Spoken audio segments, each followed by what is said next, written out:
एखादा नवीन मुलगा तुमच्याकडे येतो आणि तुम्हाला विचारतो की मला पब्लिशिंग मध्ये करिअर करायचंय, काय 5 टिप्स द्याल त्याला? मी असं म्हणेल की पहिले एक बेसिक बिझनेस मॅनेजमेंट हे माहीत पाहिजे, कारण पब्लिशिंग हे शेवटी एक बिझनेस आहे. दुसरं मला असं वाटतं की संपादकांचं ऐकायला पाहिजे. भले तुमच्याकडे पैसे आहेत, नॉलेज आहे. आज मी 4 देश फिरून आलोय, मी 3 वेळा फ्रँकफर्टला गेलोय, 2 वेळा लंडनला गेलोय, बरोबर. तरी पण मी माझा संपादक मंडळाचा ऐकतो. ओके. मी तिथं शानपणा नाही करायला जात. ते म्हटले नाही करायचंय तर करायचंय, ते म्हटले ना नाही करायचंय नाही करायचंय. ठीक आहे. तिसरं असं की आता बॉस बनायची वेळ गेलीय. हा काळ नाही आता बॉस बनायचा. हा आता टीमवर्कचा काळ आहे. बरोबर. आत्ताच आपण एक रिसेंटली पब्लिश केलं पुस्तक रविकांत सरांचं, जे टाटा मोटर्सचे हेड होते, ज्यांनी जगॉर आणि ज्यावेळी लँड रोव्हरचं ऍक्विजिशन झालं त्यावेळी त्यांनी मेजर पार्ट प्ले केला. ओके. त्यांचं ऑटोमोबाईलची काही घेणं देणं नव्हतं. बरोबर. तर त्यांनी एक लेसन दिला त्या पुस्तकामध्ये पण आणि कार्यक्रमात सांगितलं की lead from the back. Yes, you should lead from the back. आणि ही काळाची गरज आहे. आज मी पण ते प्रॅक्टिकली करायचा प्रयत्न करतो की प्रत्येक स्टाफला त्यांना एम्पॉवर करायचंय. आपल्याला पुढे जाऊन त्यांना दाखवायचं नाही की काय करायला पाहिजे तुम्ही आणि काय नाही. आणि प्रत्येक गोष्ट आपल्याला करायची नाहीये. तुम्ही मागे राहा, तुम्ही हळूहळू लीड करा आणि मागून लीड करा. स्टाफला फोरफ्रंट वरती ठेवा. बरोबर. तुमच्या टीमला फोरफ्रंट वरती ठेवा. जर तुम्ही त्यांना संधी दिली तर त्यांच्याकडनं भरपूर क्रिएटिव्ह आयडियाज येतील.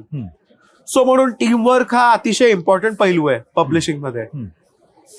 असंही वाटतं की एक स्पष्टपणे नवीन प्रकाशकाला हे ठामपणे डोक्यात ठेवलं पाहिजे, मानधन हे वेळेवर दिलंच पाहिजे. आज आपण प्रकाशक लोक, आम्ही सर्वजण हे लेखकांच्या जीवावरच आहोत. बरोबर. लेखकांना टोप्या लावणं हे गैर आहे, हा गुन्हा आहे. तुरुंगात टाकायला पाहिजे. कारण लेखक त्याचे स्वकष्टाने घाम गाळून दिवस रात्र जागून बरोबर कुठून तरी आयडियाज गोळा करून तो उतरवतो आणि त्याच्यावरती तो वर्षानुवर्ष संस्कार करतो. आणि ज्यावेळेस आपण ते विकतो त्याची कृतज्ञता आपल्याला असायलाच पाहिजे. बरोबर. म्हणून इयर एंडला रॉयल्टी स्टेटमेंट्स, त्यांचं मानधन हे वेळेवर गेलं पाहिजे.